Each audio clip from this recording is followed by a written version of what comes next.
Poultry farmers అందరికీ నమస్కారం. Poultry farming ఎవరైనా స్టార్ట్ చేయాలనుకున్న వారికి ఈ వీడియో చాలా బాగా ఉపయోగపడుతుంది. ఎవరైనా కొత్తగా మన ఛానల్ని చూస్తున్నట్లయితే ఇప్పుడే సబ్స్క్రైబ్ చేసుకోండి ఛానల్ని. ఈ వీడియోలో మీరు చూస్తున్నట్లయితే ఈ ఫార్మర్ బ్రూడింగ్ని సరైన పద్ధతిలో చేయలేదు. ఓపెన్ బ్రూడింగ్ చేసి చిక్స్ని దించారు. ఇలా చేయడం వల్ల చిక్స్లో లెగ్ విక్స్ వచ్చి మోర్టాలిటీ అవుతుంది. ఎందుకంటే ఈ ఫార్మర్ వరి పొట్టు పైన చిక్స్ని డైరెక్ట్గా వదిలేశారు. ఇలా చేయడం వల్ల వరి పొట్టు అనేది గరుకుగా ఉండి, ఇక్కడ డే ఓల్డ్ చిక్స్ కాబట్టి ఇవి వాటి కాళ్ళు సెన్సిటివ్గా ఉండి లెగ్ విక్స్ వస్తాయి. దానివల్ల మోర్టాలిటీ కూడా అవుతుంది. బ్రూడింగ్ని రౌండ్ షేప్లో కానీ స్క్వేర్ షేప్లో కానీ 500 to 1000 చిక్స్కి ఒక బ్రూడింగ్ని అరేంజ్ చేసుకోవాలి. అది కూడా లిమిట్ స్పేస్లోనే చేసుకోవాలి. మీరు ఎక్కువ స్పేస్లో బ్రూడింగ్ చేసుకుంటే ఆ బ్రూడింగ్ మొత్తం చిక్స్ తిరిగి అవి వీక్ అయిపోతాయి. అండ్ బ్రూడింగ్లో 4 to 5 inches వరి పొట్టును అనేది పోసుకోవాలి.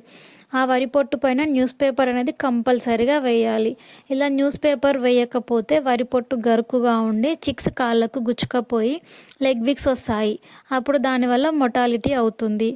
అండ్ చిక్స్ షెడ్లోకి రాకముందే చిక్స్ కావాల్సిన టెంపరేచర్ని ఫామ్ చేసి ఉంచాలి.